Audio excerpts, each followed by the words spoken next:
Hello student, good morning. आप सभी विद्यार्थी बहनों भाइयों का जय हिंद क्लासेज में दिल से स्वागत है। आज यह वीडियो आपके लिए बहुत इंपॉर्टेंट होने वाली है, जिसमें आप मैथ की प्रॉब्लम जो सब्ट्रैक्शन पर आधारित होगी, घटाने पर आधारित होगी, का ज्ञान प्राप्त करेंगे। और छोटे लेवल से लेकर के बड़े लेवल तक के विद्यार्थियों के लिए उनकी मैथ की प्रॉब्लम्स में घटाना महत्वपूर्ण रूप से आता ही आता है। तो चलिए हम वीडियो में आगे बढ़ते हैं। सब्ट्रैक्शन जिसका मार्क या चिन्ह वह इस प्रकार से बनता है, ऐसा, और जिसको हम घटाने के जब नियम पर आते हैं तो हम ये देखते हैं कि इसका जो चिन्ह है इसको अनिवार्य रूप से प्रश्नों के अंतर्गत लगाना जरूरी हो जाता है। हम एक उदाहरण के माध्यम से शुरुआत करते हैं। जैसे अगर कोई एक बड़ी संख्या है अर्थात 5, हमको इसमें 3 घटाना है, तो हम यहां पर इस प्रकार से प्रश्नों को लिखते हैं। 5 में 3 घटाना है और हम यहां पर इसका मार्क लगा देते हैं। तो यहां पर यह संकेत करता है कि बड़ी संख्या जो है उसमें से 3 अंक कम कर देना है। यही है सब्ट्रैक्शन का फार्मूला, अर्थात इसी के बेस पर सब्ट्रैक्शन आधारित होता है। अब ये अभी छोटी सी संख्या में है, फिर आगे बड़ी से बड़ी संख्याओं के अंतर्गत आप यहां पर इस वीडियो के अंतर्गत देखेंगे, और प्रत्येक संख्याओं के माध्यम से, प्रत्येक संख्याओं के उदाहरण के माध्यम से हम आपको पूरे दिल से समझाना चाहेंगे, ताकि आपकी कोई भी डाउट्स अगर होते हैं तो यहां पर लगभग क्लियर होते जाएं, कोई भी डाउट शेष ना बचे। तो अब यहां पर 5 में से 3 हमें घटाना है, तो हम अगर छोटी कक्षा का विद्यार्थी है तो वो अपनी उंगलियों पर या कि वो लाइनों को खींच करके भी करता है, जैसे कि हम यहां पर आपको समझा रहे हैं। जैसे एक लाइन, दूसरी लाइन, तीसरी लाइन, चौथी लाइन और पांचवी लाइन, यहां पर 5 लाइनें खींची गई हैं। अब तत्पश्चात हम इसमें से 3 लाइनें काट देते हैं या इसको हम मिटा देते हैं। अब यहां पर कितनी लाइनें बची? आप देख सकते हैं कि यहां पर बची 2 लाइनें। तो इसका तात्पर्य यह है कि अगर हम 5 में से 3 घटाते हैं तो हमें मिलता है 2, अर्थात यह घटाने की क्रिया यहां पर पूर्ण हो गई।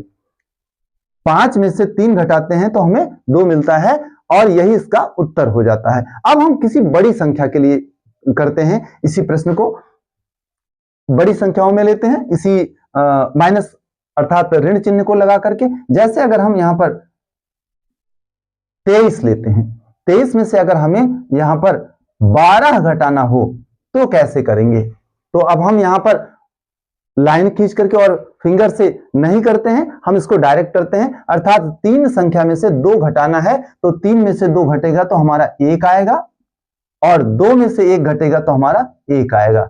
अर्थात 23 में से 12 घटने पर हमारा 11 बचता है। ये तो रहा छोटी संख्याओं में, अर्थात छोटी छोटी संख्याओं के विषय में यहां पर हम देखते हैं। लेकिन अब हम बड़ी संख्याओं को लेते हैं, और बड़ी संख्याओं में जहां पर हासिल बचता है ऐसी संख्याओं को हम यहां पर लेते हैं। ऐसे घटाने की प्रक्रिया को यहां पर हम समझते हैं।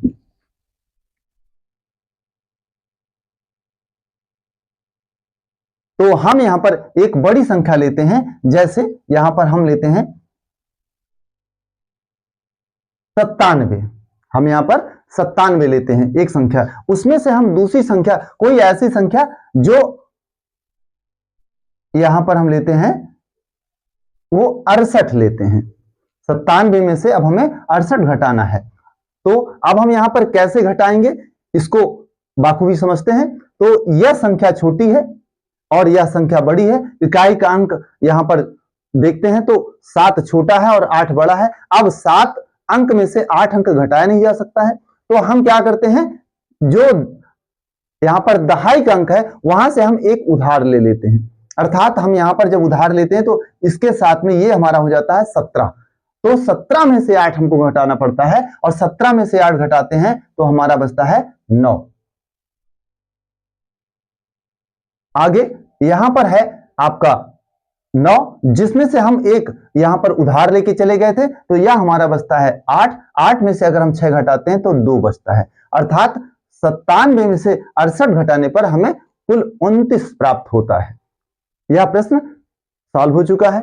अब इसके आधार पे हम सैकड़े के अंक को यहां पर हम लेते हैं और तब उसका घटाना यहां पर सीखते हैं। जैसे अगर हम यहां पर 795 लेते हैं, कितना 795, और हमें इसमें से घटाना होता है 299। ऐसा प्रश्न 795 में से 299 घटाना होता है, तो हम इसको कैसे करेंगे?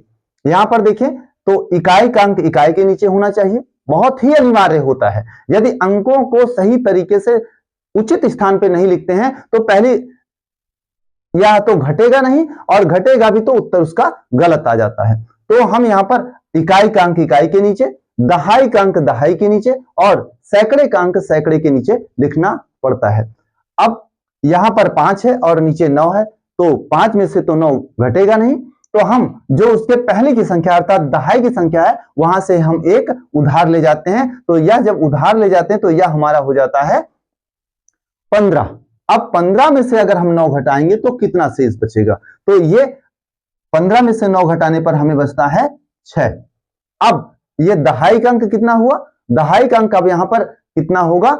यह होगा 8, क्योंकि 9 में से हम एक हासिल लेकर के और उसे हमने 5 को दिया तो वो 15 बन गया था। तो अब इस अंक पर 8 अंक आता है, अर्थात यहां पर जो इसकी प्लेस वैल्यू दिखती है वो 8 होता है। अब इसको दहाई का अंक 8 होता है तो हम यहां से उधार ले जाते हैं, तो जब यहां से उधार ले जाएंगे तो ये जो 8 था यह अब 18 हो जाता है।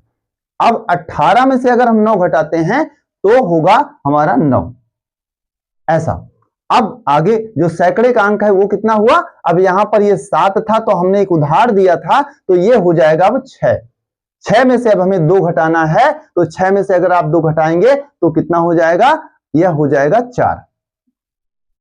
अर्थात 795 में से 299 अगर हम घटाएंगे तो यह हमारा जो उत्तर आएगा वो 496 आएगा। इस प्रकार से हम इन प्रश्नों को हल करते हैं। अब या तो सैकड़े के स्थान के विषय में था, अर्थात सैकड़े वाली संख्याएं थी। अब हम हजार वाली संख्याएं लेते हैं और फिर इसको एक बार पुनः सॉल्व करते हैं। जैसे अगर हमारी कोई हजार वाली संख्या, कोई भी ऐसी संख्या है जो हम यहां पर ले रहे हैं, जैसे 6375, 6375। अब इसमें से हमें घटाना है 5199। ऐसा प्रश्न को कुछ ऐसा बनाया जा रहा है जो रुचिपूर्ण हो, जिसमें थोड़ा सा कठिनाई महसूस हो, घटाते समय कुछ ना कुछ नई चीजें उसमें दिखाई पड़े। अब यहां पर क्या दिखाई पड़ता है कि यहां पर दिखाई पड़ रहा है कि इकाई का अंक छोटा और यहां पर जो दूसरी संख्या है उसका इकाई का अंक बड़ा है, अर्थात 6375 में 5 छोटा है और 5199 में इकाई का अंक 9 है, तो 5 में से तो 9 घटेगा नहीं। ऐसी स्थिति में अभी जैसा पूर्वतः बताया गया था कि आप एक यहां से हासिल लेंगे उसके ठीक पहले की संख्या से, अर्थात इकाई में अगर हासिल ले जाना है तो दहाई से लेके जाना पड़ता है, फिर उसके आगे की संख्या से इसी तरह से क्रमवार लिया जाता है। तो हम यहां पर 7 से जब एक अंक ले जाएंगे तो ये हो जाएगा हमारा 15, और 15 में से 9 घटाएंगे तो आप यदि थोड़ा सा भी ज्ञान अगर आपके पास में है संख्याओं के घटाने का, तो आपको अब कुछ ना कुछ आभास होता होगा कि 15 में से अगर हम 9 घटाएंगे तो हमारा कितना बचेगा? 6 आ जाएगा। ये अब ये संख्या कितनी बची? ये संख्या बची अब यहां पर 6। अब हम पुनः यहां से एक उधार लेके जाएंगे और ये जब यहां उधार लेके जाएंगे तो ये हो जाएगा 16।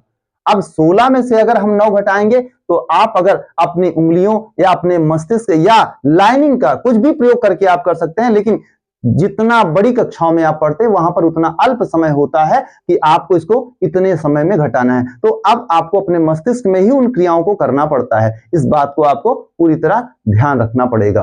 तो अब यहां पर 16 में से अगर हम 9 घटाते हैं तो ये बचता है आपका 7।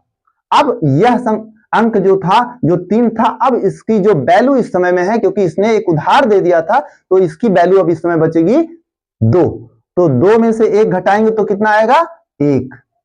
अब आगे जो हजार का स्थान है वहां पर जो संख्या दिख रही है वो है 6। 6 को हमें घटाना है 5 में, तो यहां पर भी इसकी जो इसका घटाने पर मान आएगा वो आएगा 1, अर्थात 6375 में से 5199 घटाने पर 1176 बचेगा। यह आपका प्रश्न सॉल्व हो गया है। उम्मीद करते हैं कि घटाने की जो क्रियाएं हैं इसको आप बहुत अच्छी तरह से समझ रहे होंगे, और कुछ विद्यार्थी ऐसे भी होंगे जो पूरी तरह से समझ चुके होंगे, क्योंकि इसके पहले की कक्षाओं या इसके पहले के समय में उन्होंने इसको बाखूबी सीख लिया होगा।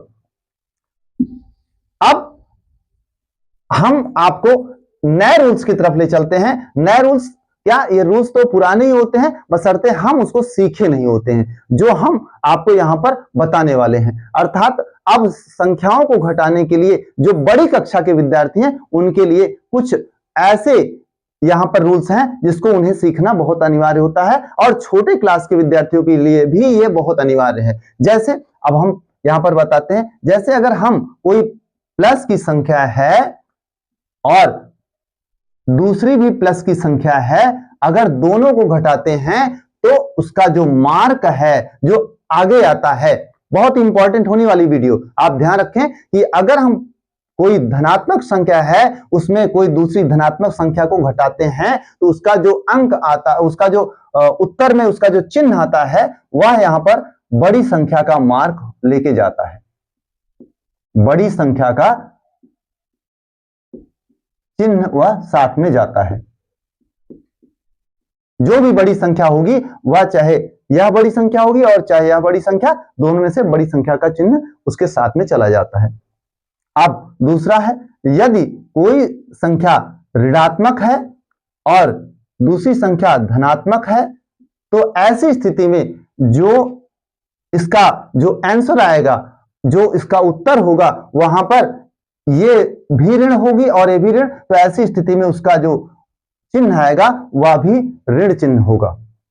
आगे, यदि कोई संख्या धनात्मक है और कोई संख्या ऋणात्मक है, ऐसी स्थिति में उसका जो चिन्ह होगा वह धनात्मक होता है। अब आगे, यदि कोई ऐसा चिन्ह होता है, ध्यान दें, जैसे अगर कोई संख्या ऋणात्मक है और दूसरी संख्या भी ऋणात्मक है, अर्थात कोई एक संख्या ऋणात्मक है दूसरी संख्या भी ऋणात्मक है और दोनों का यहां पर घटाना करना है, तो ऐसी स्थिति में यहां पर बड़ी संख्या का जो अंक होता है उसका चिन्ह साथ में जाता है।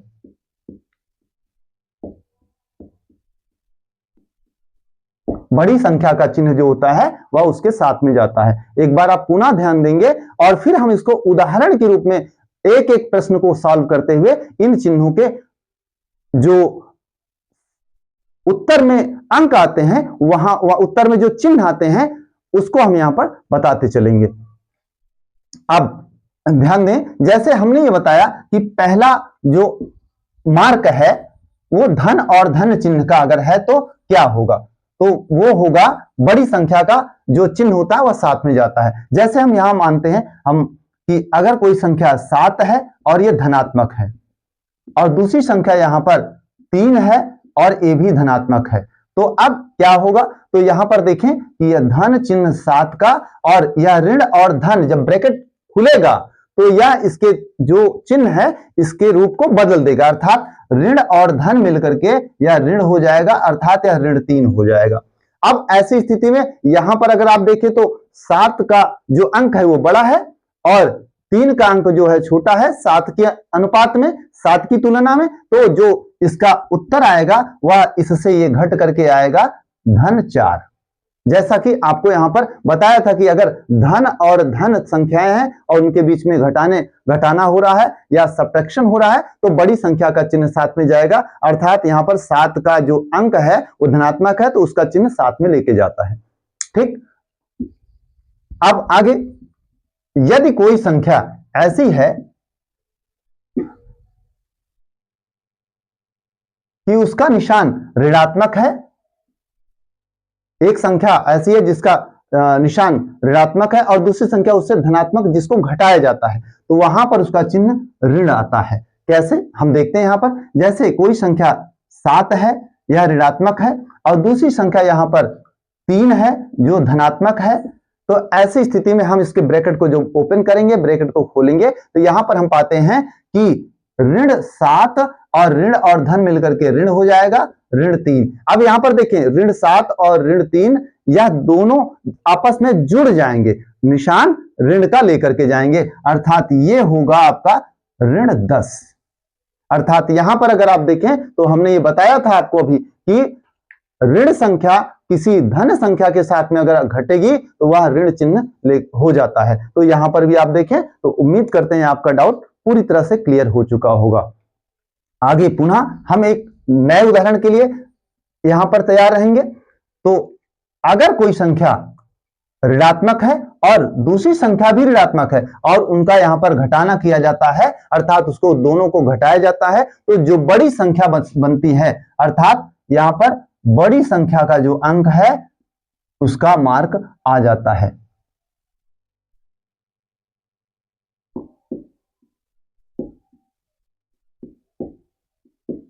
बड़ी संख्या का चिन्ह जो है वो आता है। कैसे आता है? जैसे ऋण 8 है और यहां पर हमें ऋण 4 इसमें से घटाना है, ऋण 8 और ऋण 4।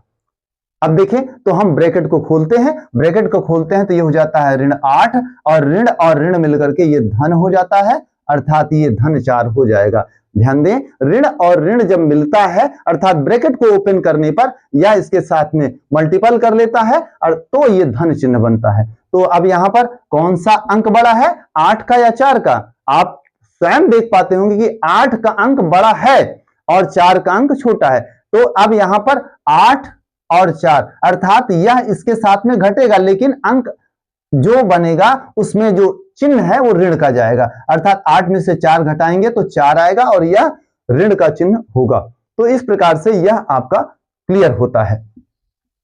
आगे आपका प्रश्न है जो वह इन्हीं सब विधाओं पर आधारित होता है, इन्हीं सब अंकों के आधार पर आधारित होता है और तब आप पूरी तरह से क्लियर हो जाते हैं कि यहां पर क्या किया जाएगा, यहां पर कैसे हम इस चीज को पढ़ पाएंगे और कैसे हम इन प्रश्नों को हल कर पाएंगे। जब तक आप ब्रैकेट को हटाना नहीं सीखेंगे, ब्रैकेट को हटा करके उसके मार्क को, उसके चिन्ह को बदलना नहीं सीख पाएंगे, तब तक इस प्रकार की जो सवालें हैं वो आपके लिए एक जटिल समस्या पैदा करती हैं और फिर ऐसी स्थिति में या तो आप सवालों को छोड़ देते हैं या तो उन प्रश्नों को गलत कर बैठते हैं।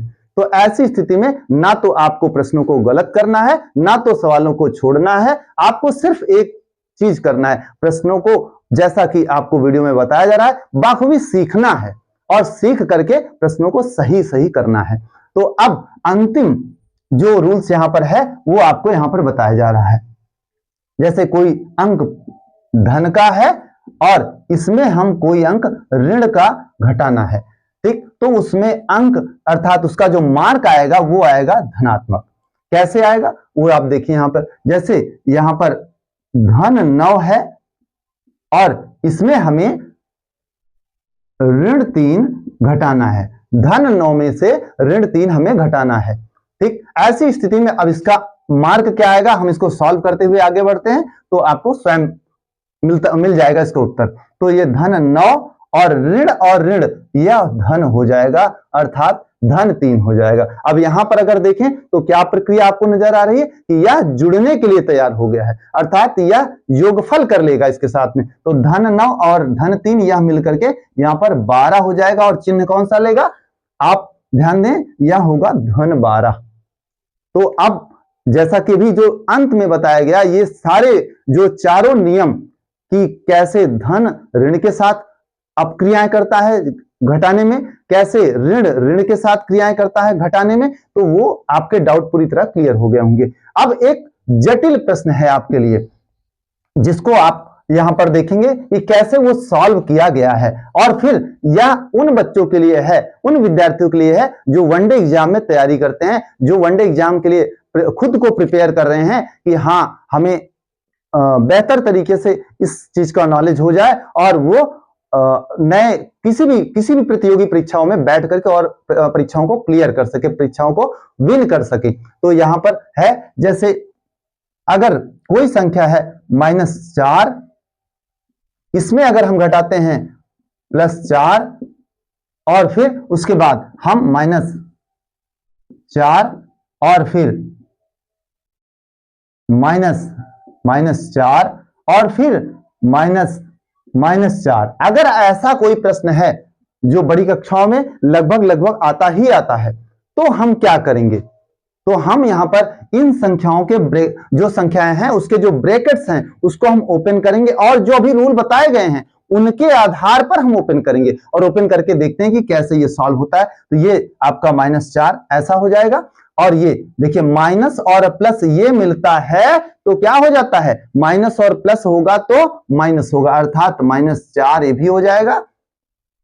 अब आगे माइनस माइनस मिलता है तो धन बनेगा और 4 हो जाएगा, माइनस और माइनस मिलता है तो धन बनेगा और 4 हो जाएगा, माइनस और माइनस मिलेगा तो धन 4 हो जाएगा। अब यहां पर आपको पूरी तरह से दिखाई पड़ता होगा कि कैसे ये प्रश्न का जो चिन्ह था वो बिल्कुल चेंज हो गया, बिल्कुल बदल गया। और यही बदलने का ही तो यहां पर गणित है, इसी को तो ये मैथ बोलते हैं। तो यहां पर अब जो धन धन संख्याएं हैं उसको हम जोड़ लेंगे, जो ऋण ऋण संख्याएं उसको अलग जोड़ लेंगे। ठीक, तो अब ये धन 4 और धन 4 अर्थात यहां पर हो गया धन 12 और ऋण 4 अर्थात ये हो गया ऋण 8। ऐसा अर्थात अब 12 में से हमें घटाना है 8, अर्थात 12 में से 8 घटाएंगे तो यह क्या हो जाएगा? धन। अभी पूरा बताया गया था कि जो अंक बड़ा होगा उसका चिन्ह साथ में चला जाता है, तो अब यह हो जाएगा धन 4। क्लियर? तो उम्मीद करते हैं आपको इस प्रकार के सारे प्रश्नों को हल करने का तरीका बाखूबी मालूम हो गया होगा, आपका कोई डाउट्स नहीं होगा। और अगर कोई डाउट्स आपका है भी तो आप हमें कमेंट बॉक्स में जाकर के कमेंट करके उचित प्रश्नों को करेंगे ताकि हम आपके उन उचित प्रश्नों के उत्तर दे सकें, आपको कमेंट में रिप्लाई कर सकें। अब आपके लिए एक आज प्रश्न है, एक समस्या आपके लिए है जो हम यहां पर आपको एट लास्ट में हम आपके लिए दे रहे हैं और आप अपने उस प्रश्न को हल करके कमेंट में हमें उसका उत्तर या उस प्रश्न को हल करके पूरा कमेंट में बताएं तो बेहतर होगा और तब हम ये समझ पाएंगे कि आपने वीडियो को बाखूबी समझा, बाखूबी देखा है। ठीक, तो वह प्रश्न है यहां पर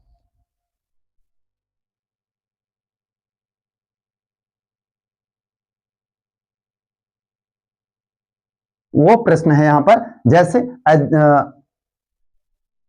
-5 में आपको -7 घटाना है, फिर उसके बाद उसी के आगे प्रश्न है पूरा जो आपको सॉल्व करना है -3 और -9 और -6।